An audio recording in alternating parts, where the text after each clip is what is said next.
There's something nobody really talks about when it comes to waking up. People online will tell you about manifestation, higher consciousness, the occult, secret knowledge, hidden history, all of that sort of stuff. They make it sound like once you see the truth, everything becomes magically clearer and easier and somehow lighter. Here's the problem. Nobody tells you what happens when you see too much too fast, with no one around to help you hold it. I mean, it's not exactly like there's a guide to any of this or some sort of helpline. Yeah, it's a Caro just phoning up. What's going on? Well, funny you ask. I've realized the world is fake, and I'm fake because I don't have a clue who I really am underneath this mask the fake world forced me to wear. Uh, Hello? Still there? Nobody talks about the stage where awakening doesn't feel like liberation, rather it feels like poison, and this is far more common than people think. See, when everything is new and you're viewing the world with a new set of eyes, you can't tell what's true from what's fiction. Everything is equally profound and dangerous. I remember back then, I didn't have discernment yet. I didn't have any filters. Every idea hit me raw, the good and the bad. And honestly, I could make an entire video about just this point alone. It's a huge issue within the online spiritual space, and one that doesn't get talked about enough. Anyway, if you've ever gone too deep into esoteric knowledge, conspiracy rabbit holes, occult symbolism, secret societies, and instead of feeling free, you ended up feeling more bitter, more isolated, and more disillusioned, then you're exactly who I'm talking to. And look, I want to say this up front because recently when a clip from my Dark Night of the Soul video went viral, a lot of people misunderstood me. I'm not against esoteric knowledge. I'm certainly not against truth, and I'm definitely not telling anyone to avoid walking the path. What I am saying is that nobody warns you about the psychological cost of seeing behind the curtain before you're ready to understand what's back there. For me, awakening didn't look like, love and light pouring into my life. It wasn't all sunshine and rainbows and a dose of enlightenment that I could buy for $10 a pop. It felt like something tearing open inside me. A rebirth I didn't ask for, nor was I prepared for. A poison I had no idea how to cure. Why? Because once you see behind the curtain, once the illusion collapses, once that first crack happens, you can't unsee it. You can't crawl back into the person you were. There is no pretending. I used to think ignorance is bliss was just a saying. I didn't realize it was a stage you permanently leave. And let me tell you something right now. It's a strange kind of grief. Losing a world that never really existed, but still meant something to you. So what happens? What's the cost of peeling back the curtain? Well, you pay for this new vision with the world you used to live in. And that's a scary time of your life. For me, it started harmlessly enough. I was studying natural law, alchemy, hidden history, occult symbolism, various mystery traditions which I may or may not get into during this video. Let's just say stuff you know to keep quiet about when you're around normal people. Also, if we're being honest, and there'll be a lot of that during this video, if you're new here, I don't mince my words, there is a rush to it. That feeling of discovering the real script behind the world, the truth that no one else seems to know. However, underneath that rush, something darker was forming, something I didn't recognize at the time. That's what this video is about. It isn't the romance of awakening, but the part no one prepares you for. So if you're in that stage, halfway between awakening and collapse, you're in the right place. Trust me, I've been there. You're not crazy, and you're definitely not alone. At first, to put it plainly, it began with curiosity. I was very curious about how things actually worked. I just wanted to understand, and I wanted to acquire that understanding by any means necessary. When I say I was hungry for knowledge, I was hungry for knowledge. The unknown is very seductive in that sense. Once a seed of intrigue takes hold of you, it's almost impossible to escape it. I had questions that kept me up at night and a burning desire to have them answered. Why does the world feel the way it does? What is the real truth? Why do people behave the way they do? Why does so much of life feel off? So I started reading, I started watching, I started listening. More late nights spent studying various forms of esoteric knowledge than I can recall. If it were a university degree, I'd have a doctorate. Endless rabbit holes, one idea leading to another, seeing how a lot of this is linked but never quite finding explicit answers, only more questions which lead to more rabbit holes and then more ideas. You get the gist. Natural law, esoteric symbolism, alchemy, hermeticism, various forms of occult knowledge, both light and dark, hidden history, even Kabbalah at one point, but that's a story for another time. At first, it felt incredible. It felt like I'd been handed a map no one else knew existed, and as I said before, there is a rush that comes with that, a real one. You feel alert, you feel awake, you feel switched on, you start connecting dots everywhere, patterns appear where there used to be randomness, synchronicities seem to keep on unfolding, and if I'm being completely honest, there's a subtle sense of being chosen that creeps in, not in an arrogant way at first, but more like, why am I seeing this and nobody else is? I guess it gave me some sort of mystical meaning or divine purpose, this feeling that I was special somehow. I'd be awake at 3 in the morning, watching lectures, piecing things together, feeling like the world is finally making sense, and then I'd step outside the next day and feel completely disconnected from everyone around me. That's when something started to shift. Gradually, insight turned into isolation, and I didn't notice the difference. I hope some of my close friends watch this video because they'll tell you firsthand in the comments, I went into hermit mode for over a year. Most of my friends live fairly close to me, yet I'd only see them once every 6 months, maybe. Put it this way, the pursuit of knowledge took over my life.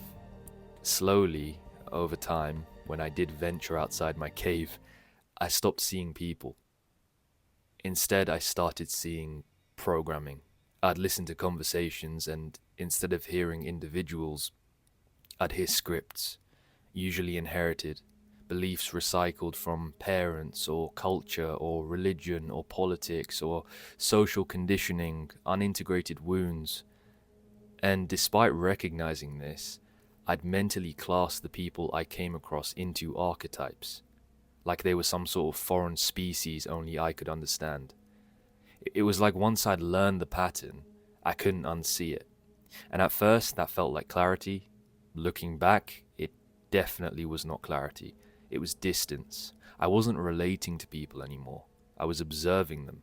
I'd walk through London and feel like I was surrounded by NPCs, and that thought should have scared me more than it did, because instead of compassion, it started producing something else.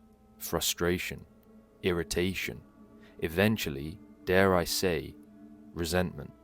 I remember thinking things like, how can you not see through this? How can you still care about this meaningless stuff? How stupid are you?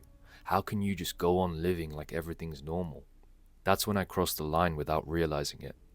On the surface, it looked like awakening. I was gaining all sorts of hidden knowledge. That equates to spiritual growth, right? Back then, that's what I thought. In reality, it was the beginning of withdrawal. There's a line from Dostoevsky that really captures this state. The idea of loving humanity in the abstract, but struggling to love the human being standing right in front of you. Honestly, it's not easy for me to admit this, but I want to keep this video transparent. That was who I used to be.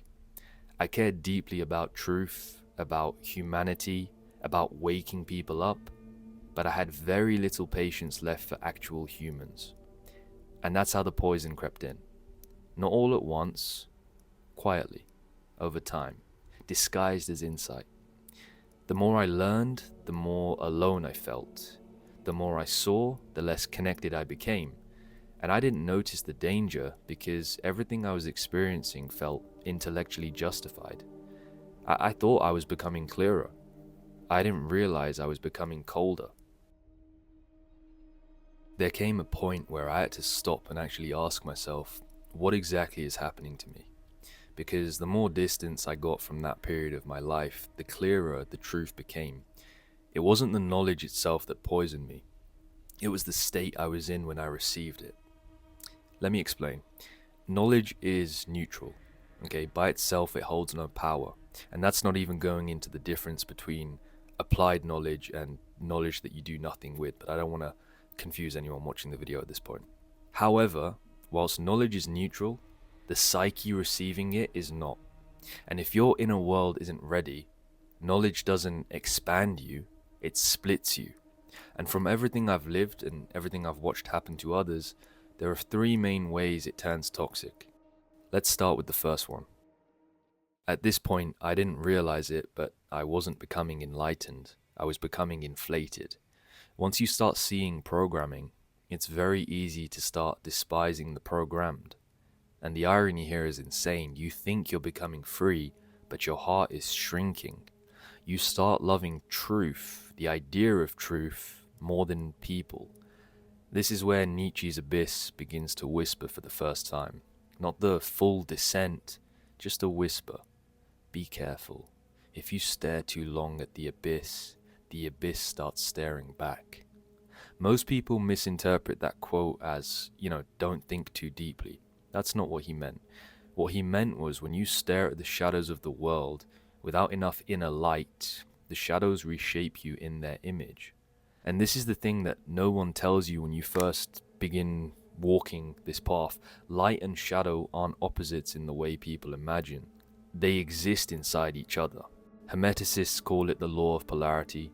Taoists express it through yin and yang.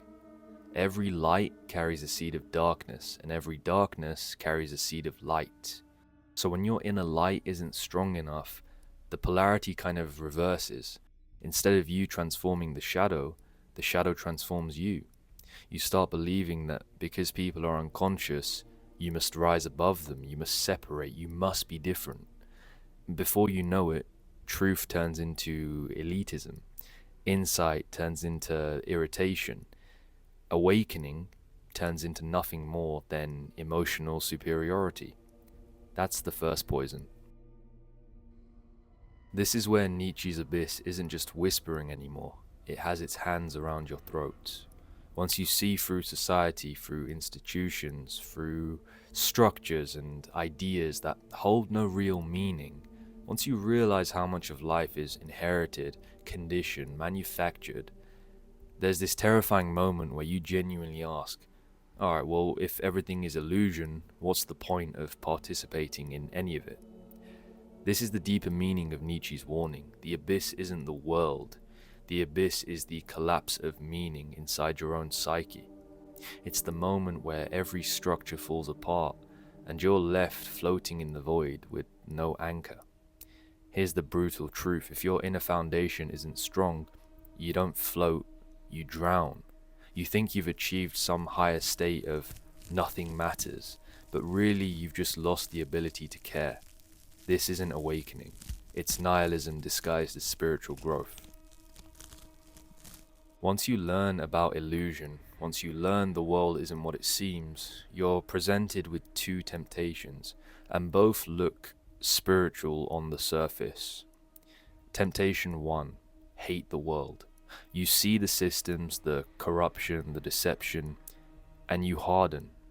You take the red pill so aggressively that you sever the ability to love anything human. This is the Gnostic trap of demonizing the physical world, believing that everything material is beneath you. Temptation 2, escape the world. The opposite direction, you disappear into concepts, into symbolism, cosmology, non-duality, into mystical frameworks that pull you out of lived reality rather than into it. You convince yourself you're becoming beyond the world, but in reality, you're retreating from your own life. This is the Gnostic trap of fleeing the world. And both traps feel like awakening. They both feel justified, they both feel intelligent, they both feel like you've seen the truth, and they both feel like you've transcended the masses. But here's the deeper issue. Both traps remove you from the world you were meant to inhabit. You stop living, and you become a spectator instead. This is disassociation disguised as enlightenment. Looking back, all three poisons have the same root. Your mind wakes up faster than your soul can hold it, for lack of a better word. Your intellect expands, but your heart collapses. Your awareness rises, but your embodiment shrinks. Your insight increases, but your capacity decreases. And that's the real danger of esoteric knowledge, when knowing becomes bigger than becoming. This is how knowledge becomes poison. In other words, it evolves faster than you do. At a certain point, I realized something important. What I experienced wasn't unique, and it wasn't random. Everyone who wakes up too fast goes through some version of this. And again, I want to stress, it's not because knowledge is dangerous. It's because you encounter it before you've built the inner structure to hold it. Every mystic, every philosopher, every ancient tradition knew this. They all described the same moment in different languages. A gap opens between what you can see and what you can live. Your awareness evolves, but your embodiment remains the same.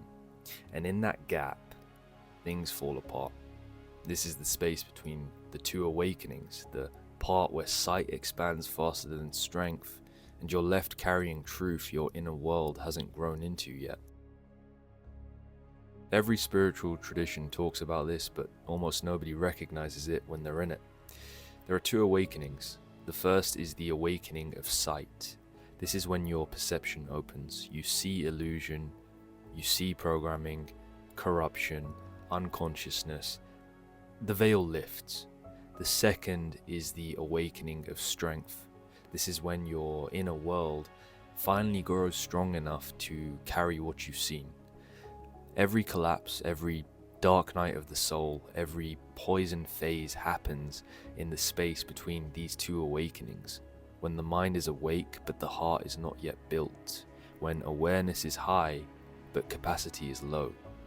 It's the spiritual equivalent of trying to walk with legs that haven't grown yet. And I want to stress that this stage, it doesn't mean something's gone wrong. It just means something hasn't finished yet. You're mid-process. The sight has arrived before your strength has. This is why the oldest story humanity ever told wasn't about disobedience, it was about readiness. Adam and Eve didn't sin. They saw too much before they had the internal capacity to handle what they saw. The moment they ate from the tree of knowledge, two things happened. One, their awareness exploded outward, and two, their inner foundation stayed the same. That mismatch, that gap, is exile. Not exile from a specific location, exile from yourself. Exile is the psychological state where innocence collapses but wisdom hasn't formed, and meaning hasn't stabilized, yet perception is fully awake. Sound familiar? This is exactly what happens when you awaken too quickly. You see the world naked before you've built the strength to stand in that nakedness. Now, the myth isn't warning you against knowledge. It's warning you about digestive capacity, aka how much truth your psyche can metabolize at once. If you ingest truth faster than you can integrate it, it becomes a poison. And again, not because the truth is harmful, but because your inner world is overwhelmed. There's something people never talk about in the spiritual world. Awakening is not just psychological, that plays a massive part, don't get me wrong, but it's also physiological. See, your mind can understand something instantly. Your body cannot. Your nervous system cannot. Your emotional maturity cannot. So when you suddenly see the illusion or the programming or the corruption or the unconsciousness, the hidden architecture beneath reality, but you have not yet built the inner stability, humility, grounding, or shadow integration to hold that level of awareness, the result is not enlightenment. It's fragmentation, it's overload, disorientation. And this is why mystics throughout history emphasized initiation, stages, rites of passage. They weren't gatekeeping knowledge.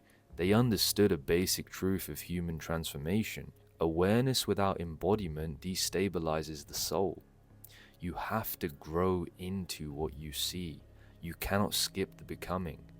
This is something Manly P. Hall warned us about over and over again, the difference between knowing and becoming. And it's so true. You can fill your mind with every secret the ancients ever recorded and still remain exactly who you were yesterday. Why? Because information alone doesn't transform you. Embodiment does. People forget this. I forgot this. Hall warned that the real danger of esoteric knowledge isn't the knowledge itself, it's when the intellect outruns the soul, when you accumulate truths faster than you can integrate them, when you awaken mentally but remain unchanged emotionally, when you understand more but can live none of it. And when that gap opens, the gap between what you know and what you can hold, truth becomes painful, contradictory, a weird kind of inner torture, a knowing that has nowhere to go. I lived that. My insight grew. My character hadn't caught up yet. And that gap almost broke me. This is exactly what Rudolf Steiner warned about from an entirely different direction. He said that higher knowledge does not make you better, it makes you more of what you already are. So if you approach higher truth without things like shadow work, discipline, humility, and emotional development, your shadow intensifies, your wounds enlargen, your instability amplifies, and your disconnection deepens. Steiner said that higher knowledge, when approached without the corresponding development of character, humility, and inner discipline, doesn't liberate the soul, it unbalances it. In other words, the problem isn't that truth is too dark, it's that it arrives before the soul has learned how to carry light and shadow at the same time. And again, the core of it all, awareness rises, capacity does not. You see what is real before you've built the inner strength to live in that reality. You dismantle your worldview before you've built a self that is strong enough to stand without it. And this gap, once again talking about gaps here, between seeing and being, births things like bitterness, collapse, isolation, nihilism, the illusion of being too awake for this world. But you're not too awake, you're awake without being rooted. There's a key difference. When the mind wakes up before the heart, when intellect outruns embodiment, when insight surpasses emotional capacity, you see everything clearly, sure, but you cannot carry what you see. And that's why awakening feels like poison at first. It isn't because you're seeing the wrong things. You're just seeing them too early, too fast, without the inner foundations that turn truth into wisdom. This is the stage nobody talks about, the stage where awakening breaks you before it builds you. And it leads directly into the next section, how to turn that poison back into medicine. Here's something I wish someone told me when I was drowning in this. You don't escape the poison by running from it. You escape it by digesting it, which I know sounds very strange, but what I'm talking about is integration. Letting it change you, but not hollow you. This is the part of awakening that, as I like to say, builds a human being rather than destroys one. If my descent exposed everything unhealed in me, then the ascent required one thing. I had to become the person who could hold what I had seen. This is where the great work begins, not in the reading or the theories, the becoming. Let me tell you what that looked like. The moment I saw how bitter I'd become, I had to face something uncomfortable. My higher awareness wasn't wisdom, it was a shield. I wasn't distancing myself because the world was unconscious. I was distancing myself because I was overwhelmed. Contempt was just a mask for fear. It was easier to judge the world than admit I no longer knew how to belong to it. What changed everything was this single realization.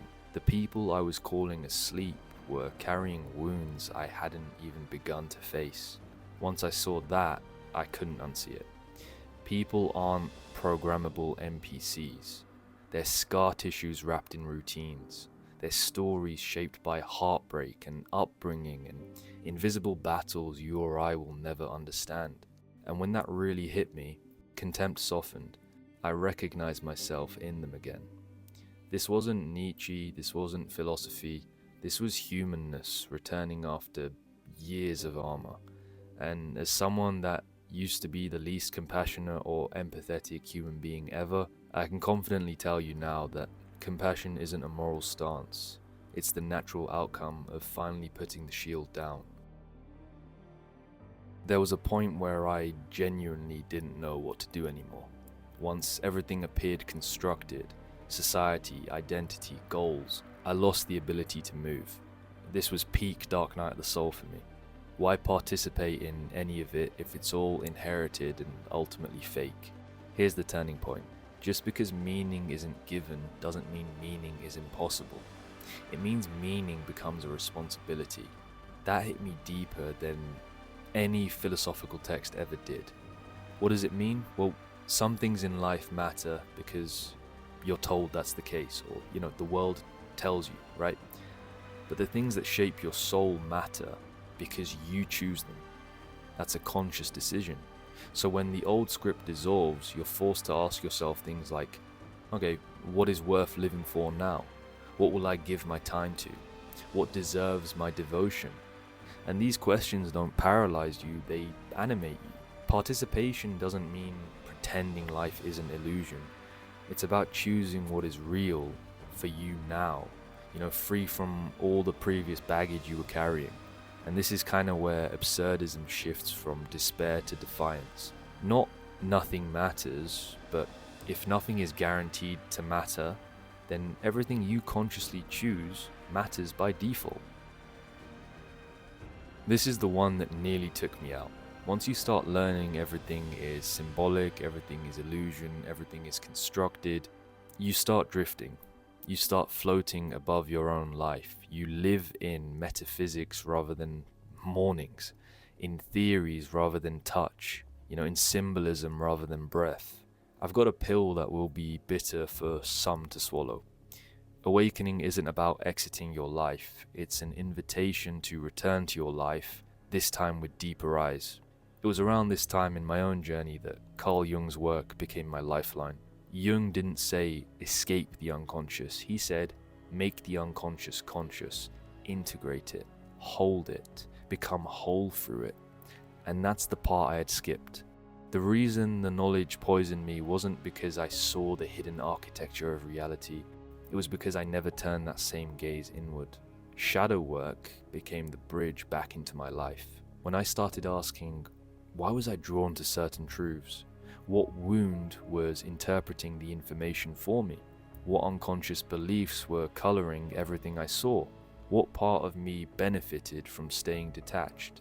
The disassociation that I was experiencing cracked. Not instantly, gradually, like thawing ice. I didn't return to the world. I returned to myself inside the world. That's what I believe incarnation really is about. Not floating above your life or hiding in mystical concepts, but coming back into your body, into your relationships, into the present moment, fully conscious. Incarnation is when the truth you've seen doesn't pull you out of life, it pulls you into it with clearer eyes. And that's the opposite of escape. It's the choice to stand here again, grounded, aware, and engaged, instead of disappearing into the safety of detachment. If the earlier stages were about clearing the poison, this stage is about forging gold from the residue. Alchemy isn't metaphor here, it's literally soul work, turning the lead of your collapsed world into the gold of a self you consciously choose. Here's how it works. Awakening burned away the old meaning. Shadow work revealed why the old meaning held me. Now I had to choose new meaning consciously. Alchemy is the moment you look at the raw material, in other words your wounds, your insights, your dismantled worldview, and you decide, this is the material I will build from now. What will you serve? What will you honor? What values are worth living by? What inner laws will you write for yourself? Meaning doesn't float down from the heavens, it's forged through devotion. This is the alchemy a lot of people miss. The same knowledge that cracked me open and poisoned me when I wasn't ready became the gold I stand on once I did the inner work. Awakening burns away illusion, alchemy builds something real in its place. And that brings us to the final part of today's video, the part where I talk directly to the version of you who is still stuck in the collapse. I want to end this by being honest about why I even made this video in the first place. Again, it wasn't to warn you away from esoteric knowledge or to romanticize awakening. I made this because esoteric knowledge is a double-edged sword. It really is. It can crack you open, it can destabilize you, it can make you bitter, detached, resentful of the world. I experienced that firsthand. However, it can also do something else, something most people never get to. It can force you into responsibility. See, once you've seen beneath the surface, you don't get to pretend you haven't. You don't get to blame the system forever. You don't get to stay collapsed, cynical, or inert and call it insight. That's where a lot of people get stuck. They see corruption everywhere, but never look at the unconscious patterns running them. They talk about control, manipulation, hidden forces, but never do the inner work that would make them uncontrollable. They externalize evil and never ask how they quietly feed it. Here's another uncomfortable truth, something I learnt the hard way. A system can only exist if people feed it. It's always a two-way relationship. The people who shout the loudest about what's wrong with the world are often the ones who haven't integrated anything inside themselves. No embodiment, no accountability, no action, just ideas that never take root. That's not awakening, that's imbalance. And this point in your journey is where esoteric knowledge stops being just theory and starts becoming a demand. Why? Because if you can see the patterns, if you can see how unconsciousness replicates itself, if you can see how inner fragmentation becomes outer systems, then the responsibility doesn't belong out there anymore. It comes home. Change doesn't begin at the macro level. It never has. It begins at the micro, in the individual psyche, the individual shadow, the individual capacity to hold and embody what they claim to understand. Every time you meet an uncomfortable part of yourself instead of projecting it, every time you choose responsibility over resentment, every time you bring awareness into your behavior instead of hovering above it, you are shaping the world we all share. And I'm not talking symbolically here, I mean literally. This is why applied knowledge becomes wisdom, and wisdom, when lived, becomes gnosis. Unapplied knowledge stays abstract, it destabilizes, it poisons. Embodied knowledge grounds you, it humbles you, it makes you capable of holding complexity without hatred.